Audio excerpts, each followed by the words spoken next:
الحمد للہ رب العالمین والصلاة والسلام علی سید المرسلین اما بعد فاعوذ باللہ من الشیطان الرجیم بسم اللہ الرحمن الرحیم الصلاة والسلام علیک یا رسول اللہ وعلی آلک واصحابک یا حبیب اللہ الصلاة والسلام علیک یا نبی اللہ وعلی آلک واصحابک یا نور اللہ نویت سنت الاعتکاف بے چین دلوں کے چین نانے حسنین صلی اللہ تعالی علیہ وآلہ وسلم کا فرمان رحمت نشان ہے۔ جب جمعرات کا دن آتا ہے اللہ پاک فرشتوں کو بھیجتا ہے جن کے پاس چاندی کے کاغذ اور سونے کے قلم ہوتے ہیں۔ وہ لکھتے ہیں کون جمعرات کے دن اور شب جمعہ یعنی آج کی رات مجھ پر کثرت سے درود پاک پڑھتا ہے۔ صلو علی الحبیب صلی اللہ علیہ وسلم۔ 1445 سن ہجری کے محرم الحرام کی آج 9ویں شب ہے۔ ذکر شہدائے کربلا جاری ہے۔ آج انشاءاللہ امام حسین رضی اللہ تعالیٰ عنہ کی سیرت کے متعلق کچھ باتیں سننے کی سعادت حاصل کریں گے، اور کل انشاءاللہ شہادت امام عالی مقام امام حسین پر اچھا اور کافی دیر تک انشاءاللہ بیان چلے گا۔ امام حسین رضی اللہ تعالیٰ عنہ کی پوری ذات سر سے لے کر پاؤں تک با کرامت ہے۔ جیسا کہ امام حسین رضی اللہ تعالیٰ عنہ کے بارے میں آتا ہے کہ آپ کی ولادت بھی با کرامت ہے کہ دنیا میں کوئی سا بھی بچہ ایسا زندہ نہیں رہا جو اپنے ماں کے پیٹ میں 6 ماہ رہ کر پیدا ہوا ہو، سوائے 2 کے۔ نمبر 1 حضرت یحییٰ علیہ السلام اور ایک حضرت امام حسین رضی اللہ تعالیٰ عنہ کہ ان دونوں کا مدت حمل 6 ماہ ہے، اور 6 ماہ کے بعد پیدا ہو گئے اور دنیا میں زندہ رہے۔ مرحبا سرور عالم کے پسر آئے ہیں، سیدہ فاطمہ کے لخت جگر آئے ہیں، واہ قسمت کہ چراغ حرمین آئے ہیں، اے مسلمانوں مبارک کہ حسین آئے ہیں۔ آپ کا نام حسین ہے، کنیت ابو عبداللہ ہے، القاب سبط رسول اللہ اور ریحانۃ الرسول یعنی رسول اللہ کے پھول ہیں۔ اعلیٰ حضرت فرماتے ہیں کیا بات رضا اس چمنستان کرم کی، اس کرم کے چمن کی بات کیا ہے رضا، زہرا ہے کلی جس میں حسین اور حسن پھول۔ صلو علی الحبیب صلی اللہ تعالی علی محمد صلی اللہ تعالی علیہ وسلم۔ پیارے اور محترم اسلام بھائیو، امام حسین رضی اللہ تعالیٰ عنہ کی فضیلت میں صرف ایک ہی حدیث کافی ہے، لیکن ایک حدیث نہیں بلکہ کئی احادیث مبارکہ نبی علیہ الصلوۃ والسلام نے بیان فرمائی ہیں۔ جیسا کہ ہمارے اور آپ کے نبی علیہ الصلوۃ والسلام نے فرمایا حسین مجھ سے ہے اور میں حسین سے ہوں۔ اللہ پاک اس سے محبت فرماتا ہے جو حسین سے محبت کرتا ہے، کیونکہ ہمارے نبی اکرم صلی اللہ تعالی علیہ وسلم کی جو نسل ہے وہ بیٹی سے چلی، اور وہ بیٹی حضرت فاطمہ ہیں، اور امام حسن امام حسین ہمارے نبی کے نواسے حضرت فاطمہ کے شہزادے ہیں۔ لیکن پیارے اور محترم اسلامی بھائیو، نواسے ہونے کے باوجود ہمارے اور آپ کے نبی جب بھی امام حسن امام حسین کا تذکرہ کرتے ہیں تو کہتے ہیں یہ میرا بیٹا ہے۔ کیا کہتے ہیں؟ یہ میرا بیٹا ہے۔ ایک جگہ فرمایا حسن اور حسین سے جس نے محبت کی اس نے مجھ سے محبت کی، اور جس نے ان سے دشمنی رکھی اس نے مجھ سے دشمنی کی۔ اور فرمایا حسن اور حسین دنیا میں میرے دو پھول ہیں۔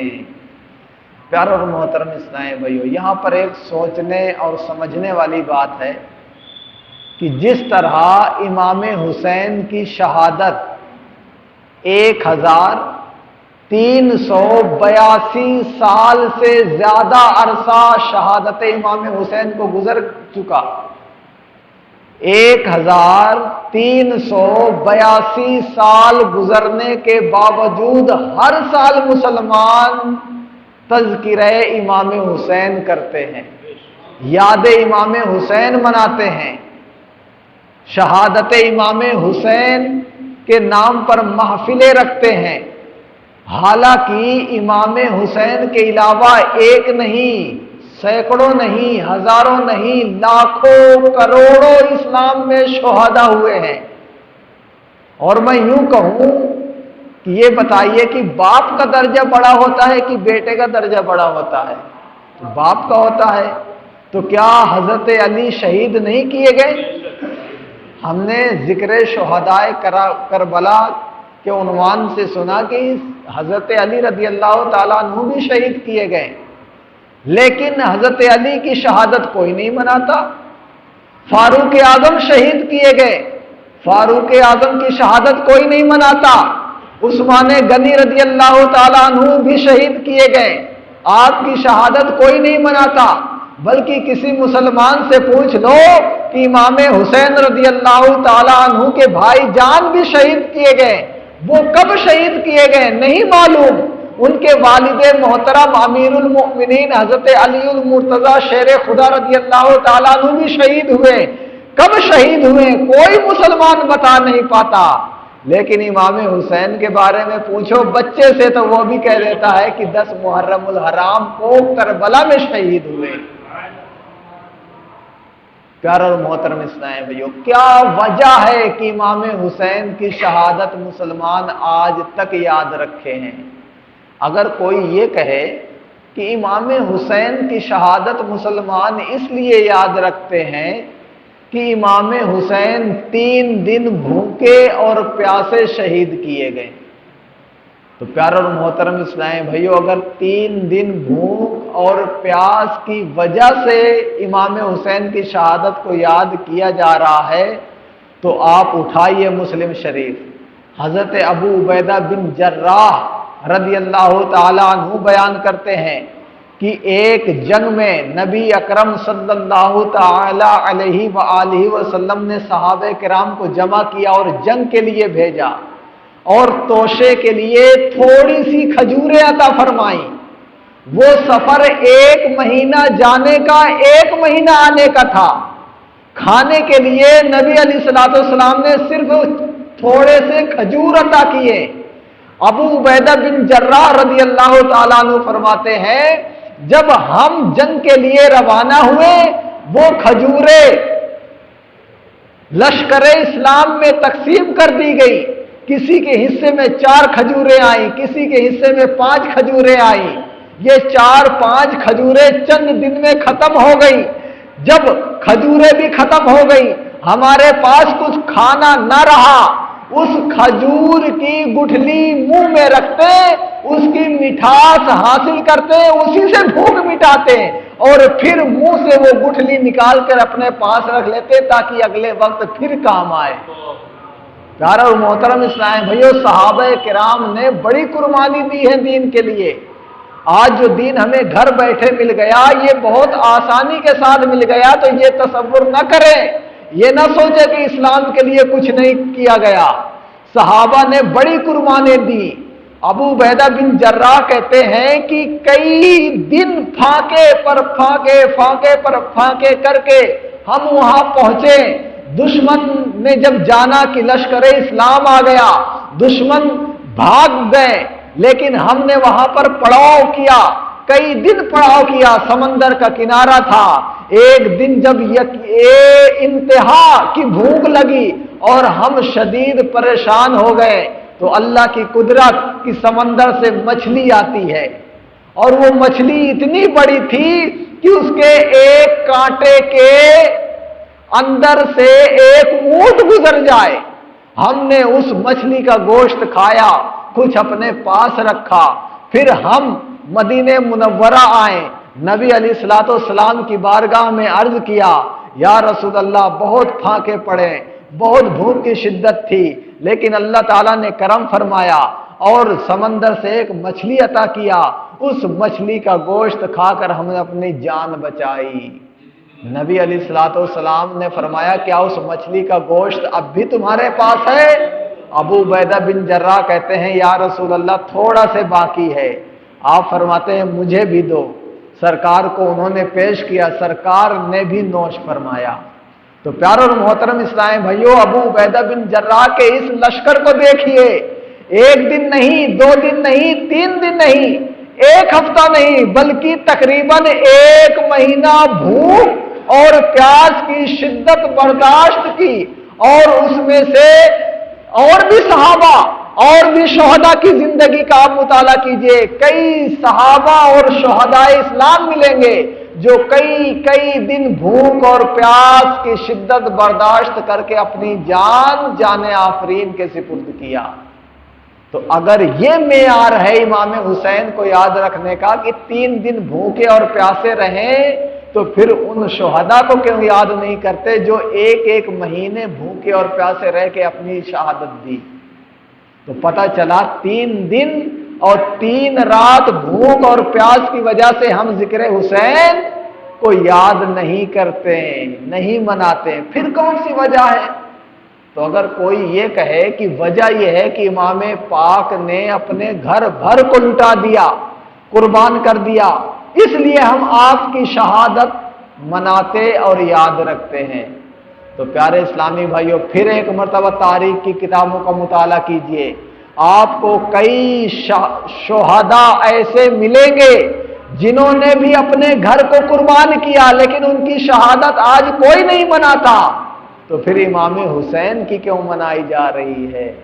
تو پیارے اور محترم اسلامی بھائیوں، آپ ایک سبب نہیں، 2 سبب نہیں، 3 سبب نہیں، آپ 10 سبب گنوائیے کہ امام حسین کی شہادت اس لیے مسلمان یاد رکھتے ہیں کہ وہ بھوکے اور پیاسے شہید ہوئے، یا اس لیے مناتے ہیں کہ انہوں نے اپنے پورے کنبے قبیلے کو قربان کر دیا، یا اس لیے آپ کی یاد مناتے ہیں کہ آپ نے اپنے تمام رفقا کو شہید کر دیا، یا اس لیے مناتے ہیں کہ آپ نے چھوٹے چھوٹے بچوں کو قربان کر دیا، یا اس لیے مناتے ہیں کہ آپ سفر کی حالت میں اپنی قربانی پیش کیا۔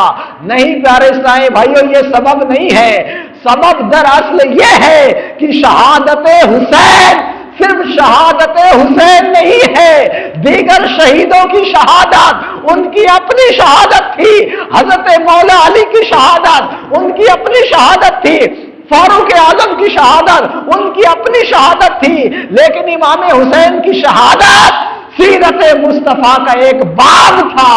جس طرح رب نے اپنے محبوب کے ایک عمل کو قیامت تک زندہ رکھا ہے، اسی طرح امام حسین جب سیرت مصطفیٰ کا ایک باب ہے، تو جس طرح سیرت مصطفیٰ کا ایک باب، ایک پہلو قیامت تک زندہ رہے گا، اسی لیے شہادت امام حسین قیامت تک مناتی جاتی رہے گی۔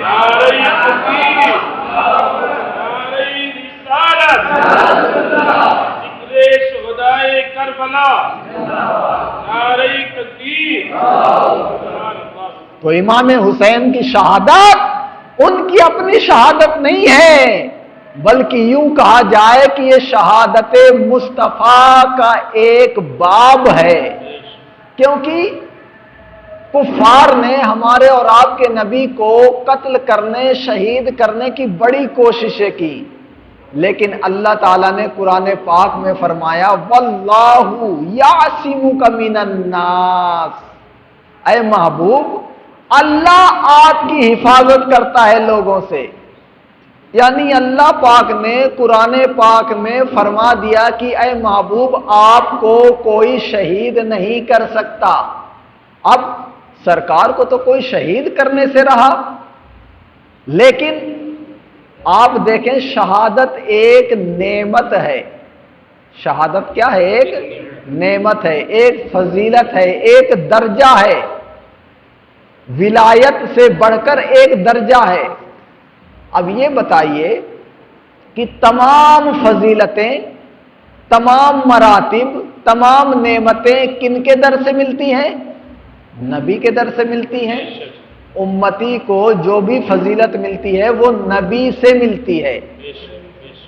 اب یہ شہادت ایک فضیلت ہے، امتی جہاد کرتے ہیں، جنگ کرتے ہیں، شہید ہوتے ہیں، شہادت کا رتبہ ملتا ہے۔ پیارے اسلام بھائیو، نبی کی ذات میں اگر شہادت والی فضیلت نہ ہو تو وہ شہادت والی فضیلت دوسرے کو کیسے دے گا؟ پتہ چلا شہادت کی فضیلت سرکار کی ذات میں بھی ہونا چاہیے۔ سرکار ولایت تقسیم کرتے ہیں تو نبی بھی ولی ہوتا ہے نا، تو پتہ چلا کہ سرکار کی ذات میں بھی شہادت ہونا چاہیے، تب نہ سرکار امت کو شہادت کا رتبہ عطا کریں گے، شہادت کی نعمت فضیلت عطا کریں گے۔ لیکن سرکار شہید نہیں ہو سکتے، کیونکہ رب کا فرمان آ گیا محبوب آپ کو کوئی شہید نہیں کر سکتا۔ اب یہ شہادت کی نعمت محبوب کی ذات میں ہونا ضروری تھا، اور جب شہادت کی نعمت سرکار کی ذات میں ہونا ہے تو شہید ہونا پڑے گا، لیکن محبوب شہید ہو نہیں سکتے۔ اب کیسے بات بنے؟ تو رب نے اپنے محبوب کے نواسوں کو محبوب کا بیٹا بنا دیا اور سرکار کا ہم سر بنا دیا کہ امام حسن سر سے لے کر سینے تک مشابہ تھے سرکار کے، امام حسین سر سے لے کر پاؤں تک، کمر سے لے کر پاؤں تک مشابہ تھے۔ اب یہ دونوں سرکار علیہ الصلوۃ والسلام کے ذات کے عکس تھے۔ سرکار تو شہید ہو نہیں سکتے تھے، لیکن سرکار کی شہادت امام حسن امام حسین میں رکھ دی گئی۔ اس لیے شہادت حسین، شہادت حسن، یہ دونوں کی شہادت اپنی شہادت نہیں تھی، یہ سیرت مصطفیٰ کا ایک باب ہے۔ پیار اور محترم اسلام بھائیو، 60 سنہ ہجری رجب کے مہینے میں امیر معاویہ کا انتقال ہوتا ہے، اور 40 ہجری 21 رمضان کو حضرت علی شہید ہوتے ہیں۔ 21 رمضان 40 ہجری کو حضرت علی کی شہادت ہوتی ہے۔ 22 یا 21 رمضان کو امام حسن خلیفہ بنتے ہیں۔ 6 مہینہ خلافت پر قائم رہ کے امام حسن امیر معاویہ کو خلافت دے دیتے ہیں۔ تو 21 رمضان 6 مہینے کے بعد آپ نے خلافت امیر معاویہ کو دی۔ 21 رمضان، 21 شوال، 21 ذی القعدہ، 21 ذی الحجہ، 21 محرم 1441 ہجری، 21 صفر 1441 ہجری، 141 ہجری کے 21 صفر کو امام حسن امیر معاویہ کو خلافت دے دیتے ہیں۔ ہجری کون سی ہے؟ 41 یاد رکھیے گا۔ شرائط لکھے جاتے ہیں، ان میں سے ایک شرط یہ تھی کہ امیر معاویہ جب تک زندہ رہیں گے خلیفہ بنیں گے، خلیفہ رہیں گے۔ جو ہی ان کا وصال ہوگا خلافت اہل بیت میں آ جائے گی۔ امیر معاویہ رضی اللہ تعالیٰ عنہ نے منظور کیا، جتنی امام حسن نے شرائط رکھی تھی سب کو مان لیا اور امیر معاویہ خلیفہ بن گئے۔ حضرت امام حسن خلافت دے کر مدینہ منورہ آ گئے، مدینہ منورہ آ گئے۔ ادھر جب امام حسن رضی اللہ تعالیٰ عنہ نے امیر معاویہ کو حکومت دے دی تو وہ خارجی فرقہ جو عثمان غنی رضی اللہ تعالیٰ عنہ کو شہید کیا تھا اور اسی نے حضرت علی کو شہید کیا تھا اور امیر معاویہ کا جانی دشمن تھا، کیوں تھا؟ اس لیے کہ امیر معاویہ عثمان غنی کا بدلہ ان سے لینا چاہتے تھے۔ اب ان کو خطرہ لگا کہ اگر امیر معاویہ خلیفہ بنے رہیں تو ہماری جان کی اب کوئی خیر نہیں ہے، لہذا جب امام حسن رضی اللہ تعالیٰ عنہ نے خلافت امیر معاویہ کو دیا تو امام حسن کے بھی جانی دشمن ہو گئے۔ انہوں نے امام حسن رضی اللہ تعالیٰ عنہ کو زہر دینے کی کوشش کی، کئی مرتبہ کوشش کی لیکن ناکام ہوئے، لیکن بالآخر وہ کامیاب ہو گئے اور امام حسن رضی اللہ تعالیٰ عنہ کو وہ زہر دے دیتے ہیں اور امام حسن رضی اللہ تعالیٰ عنہ کا وصال ہو جاتا ہے۔ حضرت امیر معاویہ رضی اللہ تعالیٰ عنہ 41 ہجری سے 60 ہجری تک خلافت کرتے ہیں، یعنی 19 سال۔ 60 ہجری رجب کے مہینے میں امیر معاویہ کا وصال ہوتا ہے۔ اب شرط کیا تھی کہ امیر معاویہ کے انتقال کے بعد اہل بیت میں خلافت آ جائے گی۔ امام حسن تو رہے نہیں تھے، امام حسین تھے، اب خلیفہ امام حسین کو بننا تھا، لیکن یزید پلید جو ہی امیر معاویہ کو دفن کیا گیا تو ہی اعلان کر دیا کہ خلیفۃ المسلمین میں ہوں۔ جب اعلان کر دیا تو امام حسین کو کیا چاہیے تھا کہ آپ اعلان کرتے کہ یزید نہیں ہے بلکہ امیر المومنین کون ہے؟ میں ہوں۔ امام حسین مدینہ منورہ میں ہیں لیکن امام حسین نے اعلان نہیں کیا، اعلان نہیں کیا کہ میں خلیفہ ہوں۔ جب یزید پلید نے اعلان کیا اور وہ دیکھا کہ امام حسین زندہ ہیں، ہو سکتا ہے آج نہیں تو کل خلافت کا دعویٰ کر دیں، تو لہٰذا ان سے بیعت لے لو، جب یہ میرے مرید ہو جائیں گے، میری خلافت مان لیں گے تو تمام اہل اسلام میری خلافت کو تسلیم کر لیں گے۔ چنانچہ مدینہ منورہ کے گورنر کو اس نے قاصد بھیجا، خط لکھا کہ امام حسین سے میری بیعت لے لو۔ امام حسین رضی اللہ تعالیٰ عنہ کو گورنر بلاتا ہے اور کہتا ہے کہ یزید کا یہ پیغام آیا ہے کہ آپ یزید کی بیعت کر لیں۔ امام حسین رضی اللہ تعالیٰ عنہ فرماتے ہیں کہ اے گورنر مدینہ، تجھے معلوم ہے یزید کیسا آدمی ہے؟ یزید فاسق ہے، یزید فاجر ہے، یزید شراب کا عادی ہے، یزید ظالم ہے، بھلا میں ایسے شخص کی بیعت کیسے کر سکتا ہوں؟ جو مدینہ منورہ کا گورنر تھا وہ بھی عاشق اہل بیت تھا، اس نے آپ کو جانے دیا اور آپ پر زور زبردستی نہیں کی۔ یہ مہینہ شعبان کا مہینہ تھا، رجب میں امیر معاویہ کا انتقال ہوا، شعبان میں یزید نے قاصد بھیجا، لیکن جب امام حسین نے دیکھا کہ یہ مجھے مجبور کرے گا تو امام حسین رضی اللہ تعالیٰ عنہ شعبان ہی کے مہینے میں مدینہ منورہ سے مکہ مکرمہ چلے جاتے ہیں۔ مکہ مکرمہ پہنچنے کے بعد بھی وہ بدبخت چین سے نہیں بیٹھتا، بلکہ اس کو خدشہ ہوتا ہے کہ کہیں امام حسین نے اعلان کر دیا تو میری حکومت خطرے میں پڑ جائے گی، لیکن امام حسین رضی اللہ تعالیٰ عنہ نے اعلان نہیں کیا۔ کوفہ جانے تک، کرب و بلا کی سرزمین میں پہنچنے تک امام حسین نے کبھی اعلان نہیں کیا۔ کیوں؟ کیونکہ جو جنتی جوانوں کا سردار ہو، جس کو جنت کی سرداری ملی ہو، وہ دنیا کی سرداری کیا چاہے گا؟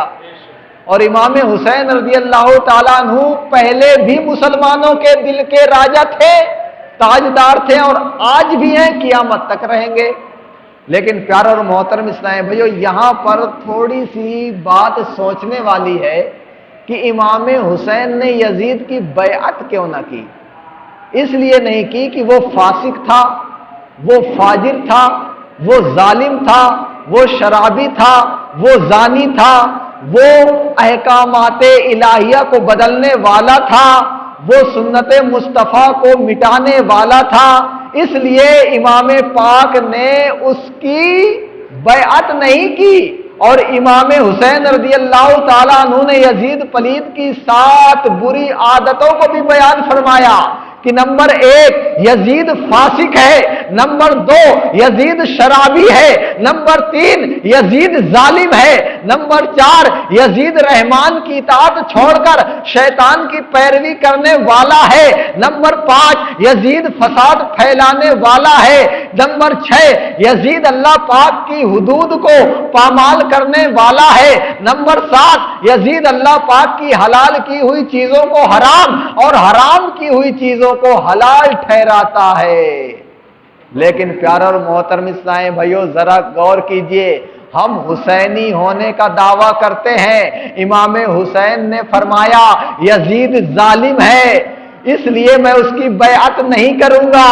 ہم بھی اپنے معاشرے میں دیکھیں، کیا ہم ظلم کرنے والے تو نہیں ہیں؟ یقیناً پیارے اسلامی بھائیوں، آج مسلمانوں کی ایک اکثریت ہے جو ظلم کرنے والی ہے۔ امام حسین نے یزید کو اس لیے پسند نہیں کیا کیونکہ وہ ظالم تھا۔ اب بتائیے، امام حسین جب یزید کو ظلم کرنے کی وجہ سے پسند نہیں فرماتے تو اپنے اس عاشق کو کیسے پسند کریں گے جو ظلم کرنے والا ہے؟ اور یہ مت سمجھیے کہ کسی کو قتل کر دینا ہی ظلم ہے، نہیں صاحب، کسی کو ناحق تھپڑ مار دینا یہ بھی ظلم ہے، کسی کی رقم لے کر نہ دینا اور دبا لینا یہ بھی ظلم ہے، کسی کی زمین دبا لینا یہ بھی ظلم ہے، کسی کو گالی دینا یہ بھی ظلم ہے، کسی کی عزت پامال کرنا یہ بھی ظلم ہے، یہاں تک کہ دوسروں کو گھور کر ڈرا دینا بھی ظلم ہے۔ تو جب یہ ظلم ہے تو یہ ظلم کرنے والا ظالم قرار پایا، اور امام پاک یزید کو اس لیے ناپسند کرتے تھے کہ وہ ظالم تھا۔ تو پیارے اسلام بھائیو، ہمیں کیسے پسند کریں گے؟ اگرچہ ہم دعویٰ کرتے ہیں کہ ہم حسینی ہیں، یا حسین المدد یا حسین، لیکن امام حسین تو مدد اس کی فرمائیں گے جو ظالم نہ ہو۔ لہذا ہمیں بھی اپنے کردار کا جائزہ لینا چاہیے۔ امام علی مقام یزید کی بیعت اس لیے نہ کی تھی کیونکہ یزید پلید رحمان کی اطاعت چھوڑ کر شیطان کی اطاعت کرنے والا تھا۔ اللہ اللہ، یہ تو بڑا امتحان ہے۔ مسلمانوں دیکھو، نماز پڑھنا رحمان کی اطاعت ہے، نماز چھوڑنا شیطان کی پیروی ہے۔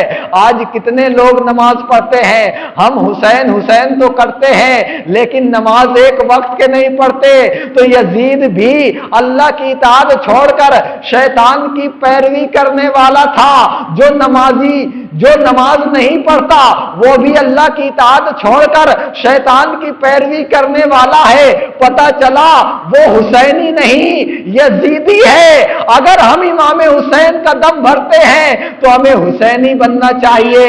ہم میں کتنے لوگ ایسے ہیں جو گناہوں سے بچتے ہیں، بہت چند لوگ ہیں۔ کتنے لوگ ایسے ہیں جو روزہ رکھنے والے ہیں، ماں باپ کی اطاعت کرنے والے ہیں، ان کو آپ چٹکیوں میں گن لیں۔